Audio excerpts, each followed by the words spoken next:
ओम नमो भगवते वासुदेवाय। ओम देवकी सुत गोविंद वासुदेव जगतपति देहि में तनियम कृष्ण त्वाम अहम शरणम गतः। अथ श्री शिव महापुराण रुद्र संहिता पार्वती खंड पंचत्रिंशो अध्याय। धर्मराज द्वारा मुनि पिंपलाद की भार्या सती पद्मा के पति वृत्य की परीक्षा। पद्मा द्वारा धर्मराज को साप प्रदान करना तथा पुनः चारों युगों में साप की व्यवस्था करना। पति वृत्य से प्रसन्न हो धर्मराज द्वारा पद्मा को अनेक प्रकार के वरदान प्रदान करना। महर्षि वशिष्ठ द्वारा हिमवान से पद्मा के दृष्टांत द्वारा अपनी पुत्री शिवा को सौंपने के लिए कहना। ओम नमः शिवाय। ओम नमः शिवाय। ओम नमः शिवाय। ओम नमो भगवते वासुदेवाय। ओम देवकी सुत गोविंद वासुदेव जगतपति देहि में तनियम कृष्ण त्वाम अहम शरणम गतः। नारदुवाच अनिरण्यस्य चरितं सुतादान समन्वितं श्रुत्वा गिरिवरस्तातो किं चकार चा तद्वद। ओम नमः शिवाय। ओम नमः शिवाय। ब्रह्मोवाच अनिरण्यस्य चरितं कन्यादान समन्वितं श्रुत्वा पप्रच्छ शैलेशो वसिष्ठं साञ्जलिः पुनः। शैलेशुवाच वसिष्ठ मुनि शार्दूल ब्रह्मपुत्र कृपानिधे अनिरण्य चरित्रं ते कथितं परमाद्भुतम्। अनिरण्य सुतायस्मात् पिंपलादं मुनिं पतिं संप्राप्य किमकारसीत् सा तच्चरित्रं मुदावहम्। वसिष्ठुवाच पिंपलादो मुनिवरो वसया पिंपलादो मुनिवरो वयसा जर्जरोधिकः गत्वा निजाश्रमं नार्यानरण्य सुतया तया उवास तत्र सुप्रीत्या तपसी नातिलंपटः तत्रारण्ये गिरिवरे सा नित्यं निज धर्म कृतो अथानरण्य कन्या सा औशिसेवे भक्तितो मुनिं कर्मणा मनसा वाचा लक्ष्मी नारायणं यथा। एकदा स्वर्णदीम स्नातुम गच्छन्तीं सुस्मितां चतां ददर्शो पथि धर्मश्च मायया नृपरूपधृको चारुरत्नारथस्थश्च नानालङ्कारभूषितः नवीन यौवनश्चीर्श्रीमान् कामदेवो समप्रभा। दृष्ट्वा तां सुन्दरीं पद्मामुवाच सा व्रसो विभुः विज्ञातुं भावमन्तस्थं तस्याश्च मुनियोषितः।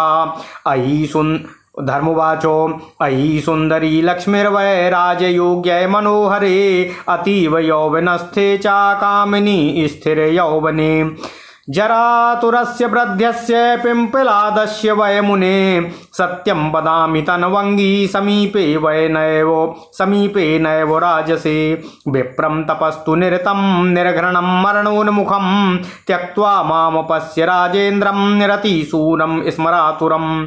प्राप्नोति सुंदरी पुण्यात् सौंदर्यं पूर्वजन्मना सफलं तद्भवेत् सर्वं रसिकालिंगनेन च। ओम नमः शिवाय। सहस्र सुंदरी कांतं कामशास्त्र विशारदं किंकरं कुरु माम कान्ते संपरित्यज्य तं पतिं निर्जने कानने रम्ये शैले शैले नदी तटे बहिरस्व मया सार्धं जनमेदं सफलं कुरु। वसिष्ठुवाच इत्येव मुक्तवन्तं सा अस्वरास्थादारु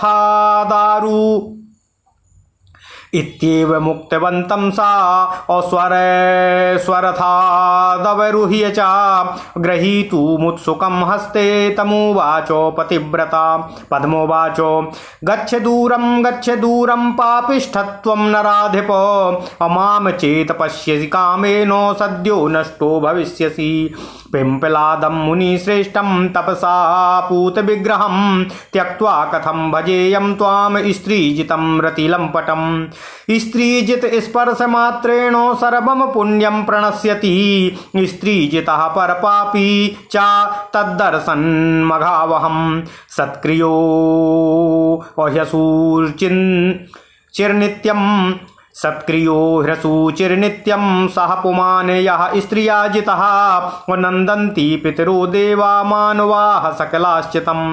तस्य किं ज्ञान सुत पूजो महोमप्रपूजनये विद्यया दानतः किं वा स्त्रीभिर्यस्य मनोहृतं मातरममाम स्त्रियो भावं कृत्वा येन ब्रवीषिहा भविष्यति क्षयस्तेन कालेन मम शापतः। वसिष्ठुवाचो श्रुत्वा धर्मः सती शापं नृपमूर्तिं विहाय च धृत्वा स्वमूर्तिं देवेशः कंपमानो उवाच सा। धर्मवाचो मातर्जानीहे माम धर्मं ज्ञानिनां च गुरुर्गुरुं पर स्त्री मात्र बुद्धिं च कुर्वन्तं सततं सतिः अहं तवान्तरं ज्ञातुमागतस्तव सन्निधिं तवाहं च मनो जाने तथापि विधिनोदितः कृतं मे दमनं साध्वीना विरुद्धं यथोचितम् अशास्तिः समुत्पथ स्थानामीश्वरेण विनिर्मितः। ओम नमः शिवाय ओम नमः शिवाय ओम नमः शिवाय। स्वयं प्रदाता सर्वेभ्यः सुख दुख वरांक्षमः संपदं विपदं योहा नमस्तस्मै विहाय हि शत्रुं मित्रं संविधातुं प्रीतिं च कलहं क्षमः असृष्टुं नष्टुं च यस्सृष्टिं नमस्तस्मै विहाय नमस्तस्मै शिवाय हि येन शुक्लीकृतं क्षीरं जले शैत्यं कृतं पुरः दाही क्रतो हुताशश्च नमस्तस्मै शिवाय हि प्रकृति निर्मिता येन तत्त्वानि महदादिदः अब्रह्म विष्णु महेशाद्या नमस्तस्मै शिवाय हि। ब्रह्मोवाचो इत्युक्त्वा पुरतस्तस्यास्तस्थो धर्मो जगद्गुरुः किञ्चिन्नोवाचो चकितस्तत्प्राति व्रत्य तोषितः पद्मापि नृपकन्या सा पिंपलाद प्रिया सदा असाध्वी तं धर्मज्ञा साध्वी तं धर्ममाज्ञाय अविस्मितो वाच पर्वतः। ओम नमः शिवाय ओम नमः शिवाय ओम नमः शिवाय। पद्मोवाचो त्वमेव धर्म सर्वेषां साक्षी निखिल कर्मणां कथं मनो मे विज्ञातुं विडम्बयसि मां विभो यत् सर्वं कृतं ब्रह्मन्नापराधो बभूव मे त्वं च शाप्तो मया ज्ञाना स्त्री स्वभावाद् वृथा वृषा का व्यवस्था भवेत् तस्य चिन्तयामीति साम्प्रतं चित्ते स्फुरतु सा बुद्धिर्यया संसल्लभामि वै। ओम नमः शिवाय। आकाशो सौ दिशः सर्वा यदि नश्यन्तु वायवः तथापि साध्वी शापस्तु नानश्यति कदाचन सत्ये पूर्णाश्चतुष्पादा पौर्णमास्यां यथा शशि विराजसे देवराज सर्वकालं दिवानिशं त्वं च नष्टो भवसि चेत सृष्टिनाशो भवेत् तदा इति कर्तव्यता मूढ़ा वृथापि च वदाम्यहम्। ओम नमः शिवाय।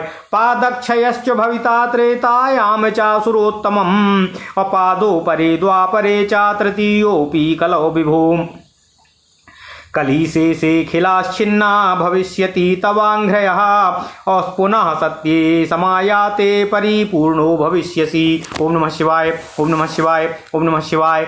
सत्ये सर्वव्यापकस्त्वं तदन्येषु च कुत्रचित् अयुगव्यावस्थया सा त्वं भविष्यसि यथा तथा इत्येवं वचनं सत्यं ममास्तु सुखदं तव अयाम्यहं पतिसेवाय गच्छ त्वं स्वागृहं विभो।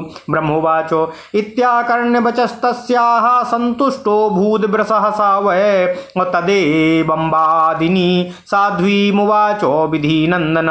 धर्मोवाचो धन्यासि पतिभक्तासि स्वस्ति ते सुपतिव्रते वरं गृहाण त्वत्स्वामी त्वत्परित्राणकारणात् युवा भवतु ते भर्तारतिशूरश्च धार्मिकः रूपवान् गुणवान् वाग्मीः सन्ततस्थिर यौवनः चिरञ्जीवी सा भवतु मार्कण्डेयात् परसशुभे अकुबेराध्वनवांश्चैव शक्रादैश्वर्यवानपि शिवभक्तो हरिसस्मिस्द्वस्तु कपिलात् परः बुद्धया बृहस्पति समः समत्वेनो विधे समः अस्वामी सौभाग्य संयुक्ता भवत्वं जीवनावधि तथा च शुभगे देवी त्वं भव स्थिर यौवनाः माता त्वं दशपुत्राणां गुणीनां चिरजीविनाम अस्वाभर्तुराधिकानां च भविष्यसि न संशयः गृहा भवन्तु ते साध्वी सर्वसम्पत्त्वसमन्विता लोकाः प्रकाशवन्तः सततं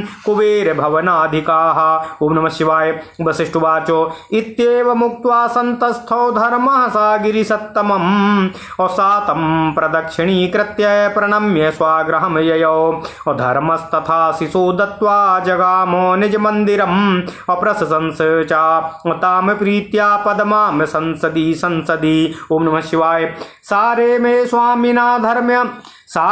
स्वामिना सार्धम यूना रहसि संततम् पश्चाद बभूवुः सत्पुत्रास्तद्भर्तुरधिका गुणे। ओम नमः शिवाय। ओम नमः शिवाय।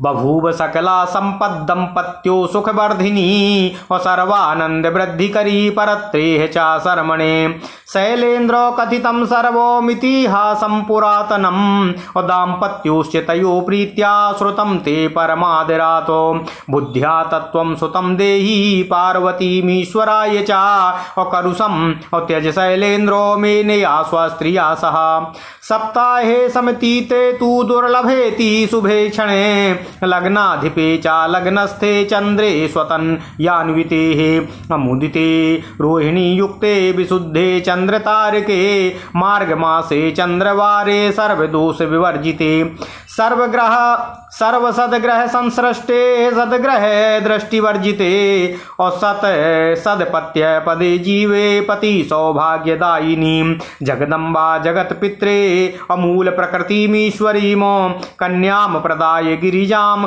कृति त्वं भव पर्वता। ब्रह्मोवाचो इत्युक्त्वा मुनिशार्दूलो वसिष्ठो ज्ञान सत्तमः विररामो शिवं स्मृत्वा नाना लीलाकरम प्रभुम्। ओम नमः शिवाय। ओम नमः शिवाय। ओम नमः शिवाय। ओम नमो भगवते वासुदेवाय। ओम देवकी सुत गोविंद वासुदेव जगतपति देहि मे तनियम कृष्ण त्वाम अहम शरणम गतः।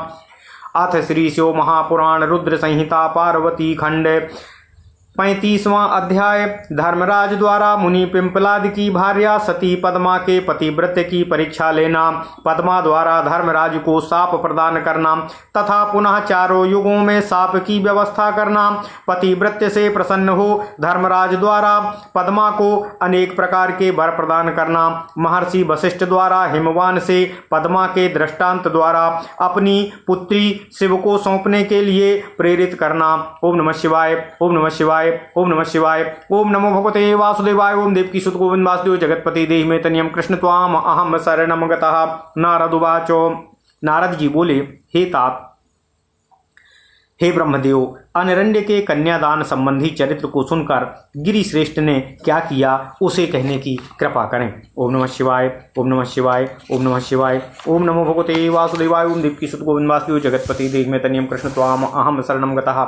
ब्रह्मा जी बोले, हे तात, अनरण्य का कन्यादान संबंधी चरित्र सुनकर गिरिराज ने हाथ जोड़कर वशिष्ठ जी से पुनः पूछा। शैलेश बोले, हिमालय बोले, हे वशिष्ठ जी, हे मुनि शार्दूल, हे ब्रह्मपुत्र, हे कृपानिधि, आपने अनरण्य का परम अद्भुत चरित्र कहा। इसके बाद अनरण्य की कन्या ने पिंपलाद मुनि को पति रूप में प्राप्त करने के बाद क्या किया वह सुखदायक चरित्र भी आप कहने की कृपा करें। वशिष्ठ जी बोले, अवस्था से जर्जर मुनिश्रेष्ठ पिंपलाद अनरण्य की उस कन्या के साथ अपने आश्रम में जाकर बड़े प्रेम से निवास करने लगे। हे गिरिराज, वे वहाँ वन में श्रेष्ठ पर्वत पर इंद्रियों को वश में करके तपस्या परायण हो नित्य अपने धर्म का पालन करने लगे। वह अनरण्य कन्या भी मन, वचन तथा कर्म से भक्तिपूर्वक मुनि की सेवा करने लगी। जिस प्रकार लक्ष्मी नारायण की सेवा करती हैं, उसी प्रकार किसी समय जब वह सुस्मित संभाषणी गंगा स्नान करने जा रही थी, तब माया से मनुष्य रूप धारण कर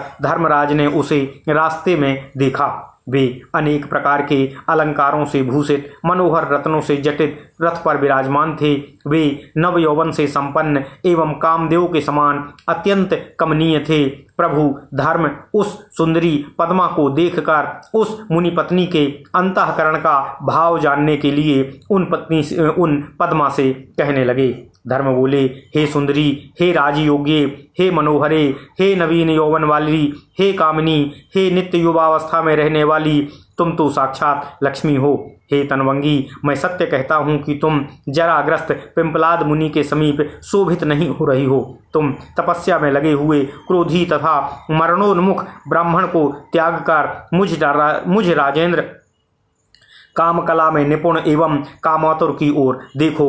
सुंदरी स्त्री अपने पूर्व जन्म में किए गए पुण्य के प्रभाव से ही सौंदर्य को प्राप्त होती है, किंतु वह सब किसी रसिक के आलिंगन से ही सफल होता है। ओम नमः शिवाय। हे कांते, हे सुंदरी, तुम इस जरा जर्जर पति को छोड़कर हजारों स्त्रियों के कांत तथा काम शास्त्र के विशारद मुझे अपना किंकर बनाओ और निर्जन मनोहर वन में पर्वत पर तथा नदी के तट पर मेरे साथ विहार करो तथा इस जन्म को सफल करो। वशिष्ठ जी बोले, इस प्रकार कहकर वे ज्यों ही रथ से उतरकर उसका हाथ पकड़ना ही चाहते थे कि वह पतिव्रता पद्मा इस प्रकार कहने लगी। पद्मा बोली, हे राजन, तुम तो बड़े पापी हो, दूर हट जाओ, दूर हट जाओ। यदि तुमने मुझे और सकाम भाव से देखा तो शीघ्र ही नष्ट हो जाओगे। मैं तपस्या से पवित्र शरीर वाले उन मुनि श्रेष्ठ पिंपलाद को छोड़कर पर स्त्रीगामी एवं स्त्री के बस में रहने वाले तुम जैसे को स्वीकार नहीं कर सकती हूँ। स्त्री के बस में रहने वाले के स्पर्श मात्र से सारा पुण्य नष्ट हो जाता है। जो स्त्रीजित तथा दूसरे की हत्या करने वाले पापी हैं, उनका दर्शन करना भी पाप उत्पन्न करने वाला होता है। जो पुरुष स्त्री के बस में रहने वाला है, वह सत्कर्म में लगे रहने पर भी सदा अपवित्र रहता है। पितर, देवता तथा सभी मनुष्य उसकी सर्वदा निंदा करते हैं। जिसका मन स्त्रियों के द्वारा हर लिया गया है, उसके ज्ञान, उत्तम तप, जप, होम, पूजन, विद्या तथा दान से कोई लाभ नहीं होता है। तुमने माता के समान मुझ में स्त्री की भावना से जो इस प्रकार की बात कही है, इसलिए समय आने पर मेरे शाप से तुम्हारा नाश हो जाएगा। वशिष्ठ जी बोले, सती के शाप को सुनकर वे देवेश धर्मराज राजा का रूप त्याग कर अपना स्वरूप धारण कर कांपते हुए देवी पद्मा से कहने लगे। धर्म बोले, हे माता, हे सती, आप मुझे ज्ञानियों के गुरुओं का भी गुरु तथा पराई स्त्री में सर्वदा मात्र बुद्धि रखने वाला समझें। मैं आपके मनोभाव की परीक्षा लेने के लिए आपके पास आया था और आपका अभिप्राय जान लिया, किंतु हे साध्वी, विधि से प्रेरित होकर आपने शाप देकर मेरा गर्व नष्ट कर दिया है। यह तो आपने उचित ही किया है, कोई विरुद्ध कार्य नहीं किया है। इस प्रकार का शासन उन्मार्ग गामियों के लिए ईश्वर द्वारा निर्मित किया गया है। ओम नमः शिवाय। ओम नमः शिवाय। जो स्वयं सबको सुख दुख देने वाले हैं और संपत्ति तथा विपत्ति देने में समर्थ हैं, उन शिव के प्रति नमस्कार है। जो शत्रु मित्र प्रीति तथा कलह का विधान करने में और सृष्टि का सृजन एवं संहार करने में समर्थ हैं, उन शिव को मेरा नमस्कार है। जिन्होंने पूर्व काल में दूध को शुक्ल वर्ण का बनाया, जल में शैल्य उत्पन्न किया और अग्नि को दाहकता शक्ति प्रदान की, उन शिव को नमस्कार है। जिन्होंने प्रकृति का महत आदि तत्वों एवं ब्रह्मा विष्णु महेश आदि का निर्माण किया, उन शिव को मेरा नमस्कार है। ब्रह्मा जी बोले, इस प्रकार कहकर जगत गुरु धर्मराज उस पतिव्रता के आगे खड़े हो गए। उसके पतिव्रत से संतुष्ट होकर आश्चर्य से चकित रह गए और कुछ भी नहीं बोल सके। हे पर्वत, उस अनरण्य की कन्या तथा पिंपलाद की वह पत्नी पद्मा, साध्वी पद्मा, उन्हें धर्मराज जानकर चकित होकर कहने लगी।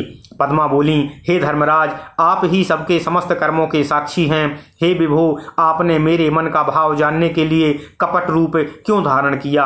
हे ब्रह्मन, यह जो कुछ मैंने किया उसमें मेरा कोई अपराध नहीं है। हे धर्मराज, मैंने अज्ञान से स्त्री स्वभाव के कारण आपको व्यर्थ ही शाप दे दिया। मैं इस समय यही सोच रही हूँ कि उस शाप की क्या व्यवस्था होनी चाहिए। मेरे चित्त में अब वह बुद्धि स्फुरित हो रही है जिससे मैं शांति को प्राप्त करूं। यह आकाश, सभी दिशाएं तथा वायु भले ही नष्ट हो जाए, किंतु पतिव्रता का शाप कभी नष्ट नहीं होता है। हे देवराज, आप सतयुग में अपने चारों पैरों से सभी समय पूर्णमासी के चंद्रमा के समान दिन रात शोभित रहते हैं। यदि आप नष्ट हो जाएंगे तब तो सृष्टि का नाश ही हो जाएगा। किंग कर्तव्य विमूढ़ होकर मैंने यह झूठा शाप दे दिया है। हे सुरोत्तम, हे विभो, अब आप मेरे शाप की व्यवस्था सुनिए। त्रेता युग में आपका 1 पाद, द्वापर युग में 2 पाद और कलयुग में 3 पाद नष्ट होगा और कली के अंत में आपके सभी पाद नष्ट हो जाएंगे। इसके बाद सतयुग आने पर आप पुनः पूर्ण चेतन हो जाएंगे। ओम नमः शिवाय। सतयुग में आप सर्वव्यापक रहेंगे और अन्य गुणों में युग व्यवस्था अनुसार आप कहीं कहीं जैसे तैसे घटते बढ़ते रहेंगे। मेरा यह वचन आपके लिए सुखदायक हो। हे विभो, अब मैं अपने पति की सेवा के लिए जा रही हूँ और आप अपने घर प्रस्थान कीजिए। ब्रह्मा जी बोले, हे ब्रह्मपुत्र नारद, पद्मा के इस वचन को सुनकर धर्मराज प्रसन्न हो गए और इस प्रकार कहने वाली उस साध्वी से कहने लगे। धर्मराज बोले, हे पतिव्रते, हे पद्मे, तुम धन्य हो, तुम पति भक्त हो, तुम्हारा कल्याण हो। तुम वर स्वीकार करो, तुम्हारा स्वामी तुम्हारी रक्षा करने के कारण युवा हो जाए, तुम्हारा पति रति में सूर हो, धार्मिक, रूपवान, गुणवान, वक्ता और सदा स्थिर यौवन वाला हो। हे शुभे, हे पद्मे, वह मार्कंडेय से भी बढ़कर चिरंजीवी हो, कुबेर से भी बढ़कर अधिक धनवान हो तथा इंद्र से भी अधिक ऐश्वर्यशाली रहे। वह विष्णु के समान शिव भक्त, कपिल के समान सिद्ध, बुद्धि में बृहस्पति के समान तथा समदर्शिता में ब्रह्मदेव के समान हो। तुम जीवन पर्यंत स्वामी के सौभाग्य से संयुक्त रहो। हे शुभगे, हे देवी, तुम्हारा भी यौवन चिर स्थिर रहे। ओम नमः शिवाय। तुम अपने पति से भी अधिक चिरंजीवी एवं गुणवान 10 पुत्रों की माता होगी, इसमें संदेह नहीं है। हे साध्वी, तुम्हारे घर नाना प्रकार की संपत्ति से पूर्ण, निरंतर प्रकाश युक्त तथा कुबेर के भवन से भी श्रेष्ठ होगा। ओम नमः शिवाय। ओम नमः शिवाय। ओम नमः शिवाय। वशिष्ठ जी बोले, हे गिरिश्रेष्ठ, इस प्रकार कहकर धर्मराज चुप होकर खड़े हो गए और वह भी उनकी प्रदक्षिणा कर उन्हें प्रणाम करके अपने घर चली गईं। धर्मराज भी पद्मा को आशीर्वाद देकर अपने घर चले गए और वे प्रत्येक सभा में प्रसन्न मन से पद्मा की प्रशंसा करने लगे। इसके बाद वह देवी पद्मा अपने युवा स्वामी के साथ नित्य एकांत में रमण करने लगी। बाद में उसके पति से भी अधिक गुणवान उत्तम 10 पुत्र उत्पन्न हुए। ओम नमः शिवाय। ओम नमः शिवाय। ओम नमः शिवाय। ओम नमः शिवाय। स्त्री एवं पुरुष को सुख देने वाली सारी संपत्ति उनके पास हो गई, जो सब प्रकार से आनंद को बढ़ाने वाली और इस लोक तथा परलोक में कल्याण करने वाली थी। हे शैलेंद्र, उन दोनों स्त्री पुरुषों का यह सारा पुरातन इतिहास मैंने आपसे वर्णन कर दिया और आपने इसे अत्यंत आदरपूर्वक सुन भी लिया है। अतः आप इस चरित्र को जानकर अपनी कन्या पार्वती जी को शिव जी को प्रदान कीजिए और हे शैलेंद्र, अपनी स्त्री मेना के सहित अपना हठ छोड़ दीजिए। 1 सप्ताह बीतने पर एक दुर्लभ उत्तम शुभ योग आ रहा है। उस लग्न का स्वामी स्वयं अपने घर में स्थित है और चंद्रमा भी अपने पुत्र बुध के साथ स्थित रहेगा। चंद्रमा रोहिणी युक्त होगा, इसलिए चंद्र तथा तारागणों का योग भी उत्तम है। मार्गशीर्ष का महीना है, उसमें भी सर्व दोष विवर्जित चंद्रवार का दिन है। वह लग्न सभी उत्तम ग्रहों से युक्त तथा नीच ग्रहों की दृष्टि से रहित है। उस शुभ लग्न में बृहस्पति उत्तम संतान तथा पति का सौभाग्य प्रदान करने वाला है। हे पर्वतराज, ऐसे शुभ लग्न में अपनी कन्या मूल प्रकृति रूपा ईश्वरी जगदम्बा पार्वती को जगत पिता शिव जी के लिए प्रदान करके आप कृतार्थ हो जाएंगे। ब्रह्मा जी बोले, हे नारद, यह कहकर ज्ञानियों में श्रेष्ठ मुनि शार्दूल वशिष्ठ जी अनेक लीला करने वाले प्रभु शिव का स्मरण करते हुए चुप हो गए। ओम नमः शिवाय। ओम नमः शिवाय। ओम नमः शिवाय। इति श्री शिव महापुराणे द्वितीयायाम रुद्र संहितायाम तृतीये पार्वती खंडे पद्म पिंपलाद चरित वर्णनम नाम 35वां अध्याय। इस प्रकार श्री शिव महापुराण के अंतर्गत द्वितीय रुद्र संहिता के तृतीय पार्वती खंड में पद्मा पिंपलाद चरित वर्णन नामक 35वां अध्याय पूर्ण हुआ। ओम नमः शिवाय। ओम नमः शिवाय। ओम नमः शिवाय। ओम नमो भगवते वासुदेवाय। ओम देवकी सुत गोविंद वासुदेव जगतपते देहि मे तनियम कृष्ण त्वाम अहम शरणं गतः। अथ श्री शिव महापुराण रुद्र संहिता पार्वती खंड 37 अध्याय। सप्तर्षियों के समझाने पर हिमवान का शिव के साथ अपनी पुत्री के विवाह का निश्चय करना। सप्तर्षियों द्वारा शिव के पास जाकर उन्हें संपूर्ण वृत्तांत बताकर अपने धाम को प्रस्थान करना। ओम नमः शिवाय, ओम नमः शिवाय, ओम नमः शिवाय। ओम नमो भगवते वासुदेवाय। ओम देवकी सुत गोविंद वासुदेव जगतपति देहि में तनियम कृष्ण त्वाम अहम शरणं गतः। ओम नमः शिवाय। ब्रह्मोवाचो वसिष्ठस्य वचा श्रुत्वा सगणोऽपि हिमालयः विस्मितो भार्यया शैलानुवाच सा गिरीश्वरः। हिमालय उवाचो हे मेरो गिरिराट सह्य गन्धमादन मंदर मैनाक विन्ध्य शैलेन्द्राः सर्वे शृणुतो माद्वचः। वसिष्ठो हि वदत्येवं किं मे कार्यं विचार्यते यथा तथा च संसध्वं निर्णीय मनसाखिलम्। ओम नमः शिवाय। ब्रह्मोवाचो तच्छ्रुत्वा वचनं तस्य सुमेरु प्रमुखाश्चिते अप्रोचुर्हिमालयं प्रीत्या सुनिर्णीय महीधरः। शैलः ऊचु अधुना किं विमर्शेन कृतं कार्यं तथैव हि उत्पन्नेयं महाभागो देवकार्यार्थमेव हि प्रदातव्या शिवायेति शिवस्यार्थेऽवतारिणी अनयाराधितो रुद्रो रुद्रेणो यदि भासिता। ब्रह्मोवाचो एतच्छ्रुत्वा वचस्तेषां मेर्वादीनां हिमाचलः सुप्रसन्नतरो भूतो वैजहास गिरिजा हृदि। अरुन्धती चातां मे नाम बोधयामास कारणात् नानावाक्य समूहे नेतिहासैर्विविधैरपि। अथ सा मेनका शैलो पत्नी बुद्ध्वा प्रसन्नधीः मुनीनारुन्धती शैलं भोजयित्वा बुभोज च। अथ शैलवरो ज्ञानी सुसंसेव्यो मुनिश्चितान् उवाच साञ्जलि प्रीत्या प्रसन्नात्मा गतभ्रमः। हिमालय उवाचो सप्तर्षयो महाभागा वचः शृणुतु मामकम् अविस्मयो मे गता सर्वः शिवयोश्चरितं श्रुतम्। ओम नमः शिवाय। मदीयं च शरीरं वै पत्नी मे नासुता सुताः रिद्धि सिद्धिश्च चान्यद्वै शिवस्यैव न चान्यथा। ओम नमः शिवाय। ब्रह्मोवाचो इत्युक्ता सा तदी पुत्रीं दृष्ट्वा तत्सादरं च तां भूषयित्वा तदंगानि ऋष्युत्संगे न्यवेशयत। ओम नमः शिवाय, ओम नमः शिवाय, ओम नमः शिवाय। उवाच च पुनः प्रीत्या शैलराज ऋषिस्तदा अयं भागो मया तस्मै दातव्यो इति निश्चितम्। ऋषयः ऊचु शंकरो भिक्षुकस्तेथ स्वयं दाता भवान् गिरे अभैक्ष्यश्च पार्वती देवी किमतः परममुत्तमम्। हिमवानो शिखराणान्ते यद्वेतो सदृशी गतिः धन्यस्त्वं सर्वशैलानामधिपः सर्वतो वरः। ब्रह्मोवाचो एवमुक्ता तु कन्याय मुनयो विमलाशयाः आशिषं दत्तवन्तस्ते शिवाय सुखदा भवा। स्पृष्ट्वा करेण तं तत्र कल्याणं ते भविष्यति शुक्लपक्षे यथा चन्द्रो वर्धान्तां त्वद्गुणास्तथा। इत्युक्ता मुनयः सर्वे दत्त्वा ते गिरिये मुदा पुष्पाणि फलयुक्तानि प्रत्ययं चक्रे तदा। अरुन्धती तदा तत्रो मे नाम सा सुमुखी मुदा गुणैश्च लोभयामासो शिवस्य च परमा सती। हरीन्द्रा कुङ्कुमय शैलश्मश्रूणि प्रत्यमार्जयत लौकिकाचारमाधाय मङ्गलायानमुत्तमम्।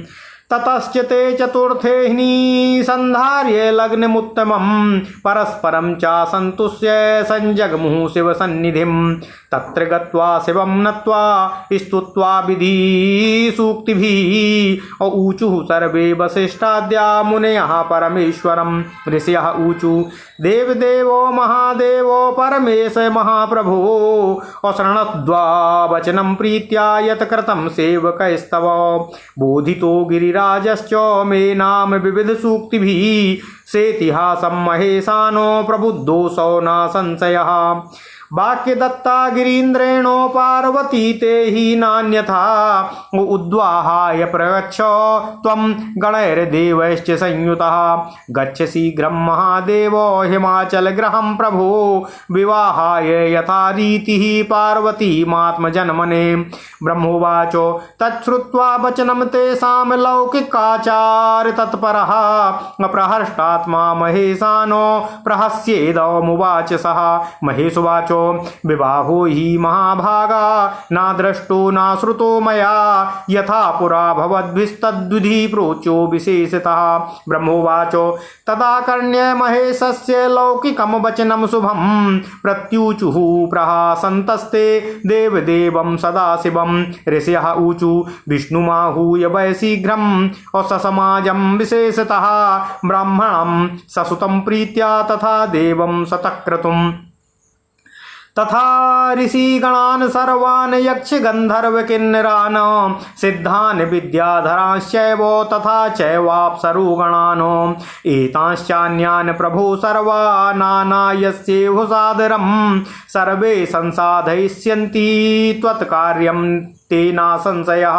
ब्रह्मोवाच इत्युक्ता सप्तऋषयस्तदाज्ञां प्राप्यते मुदा स्वधाम प्रययुः सर्वे संसन्तः सांकरीं गतिम्। ओम नमः शिवाय ओम नमः शिवाय ओम नमः शिवाय ओम नमो भगवते वासुदेवाय। ओम देवकी सुत गोविंद वासुदेव जगतपति देहि में तनियम कृष्ण त्वाम अहम शरणं गतः। अथ श्री शिव महापुराण रुद्र संहिता पार्वती खंड 36वां अध्याय। सप्तऋषियों के समझाने पर हिमवान का शिव के साथ अपनी पुत्री के विवाह का निश्चय करना। सप्तऋषियों द्वारा शिव के पास जाकर उन्हें संपूर्ण वृत्तांत बताकर अपने धाम को प्रस्थान कर जाना। ओम नमः शिवाय ओम नमः शिवाय ओम नमः शिवाय ओम नमो भगवते वासुदेवाय। ओम देवकी सुत गोविंद वासुदेव जगतपति देहि में तनियम कृष्ण त्वाम अहम शरणं गतः। ब्रह्मा जी बोले, हे नारद, वशिष्ठ की बात सुनकर अपने गणों एवं भार्या सहित विस्मित होकर गिरिराज हिमालय अब पर्वतों से कहने लगे। हिमालय बोले, हे गिरिराज मेरे सह्य, हे गंधमादन, हे मंदार, हे मैनाक, हे विंध्य, हे पर्वतेश्वरों, आप सब लोग मेरी बात सुने। वशिष्ठ जी ऐसा कह रहे हैं, अब मुझे क्या करना चाहिए? इस संबंध में आप लोग अपने विचार और मन से सब बातों का निर्णय करके जैसा ठीक हो वैसा बताने की कृपा करें। ब्रह्मा जी बोले, उनकी बात सुनकर सुमेरु आदि वे समस्त पर्वत भली भांति निर्णय करके प्रेम पूर्वक हिमालय से कहने लगे। पर्वत बोले, इस समय बहुत विचार करने की आवश्यकता नहीं है, कार्य तो हो ही गया है। हे महाभाग, यह कन्या देवताओं के कार्य के लिए ही अवतरित हुई है। इसका अवतार ही जब शिव के लिए हुआ है तो इसे शिवजी को ही देना उचित है। इसने रुद्र की आराधना की है और रुद्रदेव ने भी इसे स्वीकृति भी दी है। ब्रह्मा जी बोले, मेरु आदि पर्वतों की यह बात सुनकर हिमालय को बड़ी प्रसन्नता हुई और गिरिजा भी मन ही मन हंसने लगीं। अरुंधति ने शिव पार्वती के विवाह के लिए अनेक प्रकार के वचनों तथा विविध इतिहासों से उन मेना को समझाया। तब शैलपत्नी मेना सब कुछ समझ गईं और प्रसन्नचित हो गईं। उन्होंने मुनियों, अरुंधति तथा हिमालय को भोजन कराकर स्वयं भोजन किया। इसके बाद ज्ञानी गिरिश्रेष्ठ उन मुनियों की सेवा करके प्रसन्नचित्त और भ्रम रहित होकर हाथ जोड़कर प्रसन्नतापूर्वक उनसे कहने लगीं। हिमालय बोले, हे महाभाग्यवान सप्तर्षिगण, आप लोग मेरी बात सुनिए। मैंने शिवा और शिव जी का सारा चरित्र सुन लिया है, जिससे मेरा सारा संदेह दूर हो गया है। मेरा यह शरीर, पत्नी मेना, पुत्री, पुत्र, रिद्धि, सिद्धि तथा अन्य जो कुछ भी मेरे पास है वह सब शिवा का ही है, इसमें संदेह नहीं है। ब्रह्मा जी बोले, उन्होंने इस प्रकार कहकर उस पुत्री की ओर आदरपूर्वक देखकर उसके अंगों को अलंकारों से सुसज्जित कर उसे ऋषियों की गोद में बैठा दिया। इसके बाद शैलराज ने पुनः प्रेम से ऋषियों से कहा, मुझे भगवान शिव का वह भाग उन्हें अवश्य देना चाहिए, ऐसा मैंने निश्चय कर लिया है। ऋषि बोले, हे गिरि, भगवान शंकर ग्रहीता होने के कारण भिक्षुक हैं, आप कन्यादान देने के कारण दाता हैं और देवी पार्वती भिक्षा हैं। अब इससे उत्तम और क्या बात हो सकती है? हे हिमालय, जिस प्रकार सभी शिखरों से ऊंचे होने के कारण आपके शिखरों की श्रेष्ठता है, उसी प्रकार आप भी संपूर्ण पर्वतों के अधिपति होने के कारण सबसे उत्तम और धन्य हैं। ब्रह्मा जी बोले, इस प्रकार कहकर निर्मल मन वाले मुनियों ने हाथ के स्पर्श करके कन्या को आशीर्वाद दिया। शिव को सुख देने वाली बनो, तुम्हारा कल्याण हो। जिस प्रकार शुक्ल पक्ष का चंद्रमा बढ़ता है, उसी प्रकार तुम्हारे गुणों में सदा वृद्धि हो। इस प्रकार कहकर उन सभी मुनियों ने प्रसन्नतापूर्वक हिमालय को आशीर्वाद रूप में फूल तथा फल अर्पित करके विश्वास उत्पन्न कराया। परम पतिव्रता सुमुखी अरुंधति ने शिवजी के गुणों में से मेना को प्रलोभित किया। इसके बाद हिमालय ने दाढ़ी में हरिद्रा तथा कुंकुम से मार्जन किया और लौकिकाचार पूर्वक सारा मंगल कार्य किया। इसके बाद चौथे दिन शुभ लग्न का निश्चय कर परम संतुष्ट हुए मुनिगण शिवजी के पास गए। वहां जाकर शिवजी को प्रणाम कर अनेक सूक्तों से उनकी स्तुति कर वे वशिष्ठ आदि सभी सप्तर्षि मुनि भगवान शिव से निवेदन करने लगे। ऋषि बोले, हे देवदेव, हे महादेव, हे परमेश्वर, हे महाप्रभु, आपके सेवक हम लोगों ने जो किया है उस बात को सुनने की कृपा करें। हे महेशान, हम लोगों ने इतिहास पूर्वक अनेक प्रकार के उत्तम वचनों से पर्वतराज हिमालय तथा मेना को बहुत समझाया, जिससे वे समझ गए। अब उन्हें संदेह नहीं रहा। गिरीन्द्र ने वाग्दान देकर प्रतिज्ञा की है कि वह पार्वती आपकी है। अब आप अपने गणों तथा देवताओं को लेकर विवाह के लिए चलने की कृपा करें। हे महादेव, हे प्रभु, आप शीघ्र ही विवाह के लिए हिमालय के घर चलिए तथा संतान उत्पादन के लिए रीति के अनुसार पार्वती जी से विवाह कीजिए। ब्रह्मा जी बोले, उनकी यह बात सुनकर शिव जी प्रसन्नचित हो गए और लौकिकाचार में तत्पर होकर हंसते हुए इस प्रकार कहने लगे। महेश बोले, हे महाभाग, मैंने तो विवाह न देखा है और न सुना है। आप लोग ही जैसी विधि देखे सुने हैं उसे बताइए। ब्रह्मा जी बोले, शिव जी के लौकिक शुभ वचन को सुनकर वे देवाधिदेव सदाशिव से हंसते हुए इस प्रकार कहने लगे। ऋषि बोले, हे प्रभु, आप समाज सहित भगवान विष्णु को विशेष रूप से शीघ्र बुलाकर पुत्र सहित ब्रह्मा जी, इंद्रदेव, सभी ऋषि, यक्ष, गंधर्व, किन्नर, सिद्ध, विद्याधर, अप्सराओं, इन सबको तथा अन्य लोगों को आदर पूर्वक यहाँ बुलाइए। वे सब आपका कार्य सिद्ध करेंगे, इसमें संदेह नहीं है। ब्रह्मा जी बोले, ऐसा कहकर उनकी आज्ञा लेकर वे सभी सप्तर्षि शिव जी की महिमा का वर्णन करते हुए प्रसन्नता पूर्वक अपने स्थान को प्रस्थान कर गए। ओम नमः शिवाय, ओम नमः शिवाय, ओम नमः शिवाय, ओम नमः शिवाय। इति श्री शिव महापुराणे द्वितीयायां रुद्र संहितायां तृतीये पार्वती खंडे सप्तर्षि वचनम नाम 37वां अध्याय। इस प्रकार श्री शिव महापुराण के अंतर्गत द्वितीय रुद्र संहिता के तृतीय पार्वती खंड में सप्तर्षि वचन नामक 36वां अध्याय पूर्ण हुआ। ओम नमः शिवाय, ओम नमः शिवाय, ओम नमः शिवाय। ओम नमो भगवते वासुदेवाय। ओम देवकी सुत गोविंद वासुदेव जगतपते देहि में तनियम कृष्ण त्वाम अहम शरणम गतः। ओम नमः शिवाय, ओम नमः शिवाय।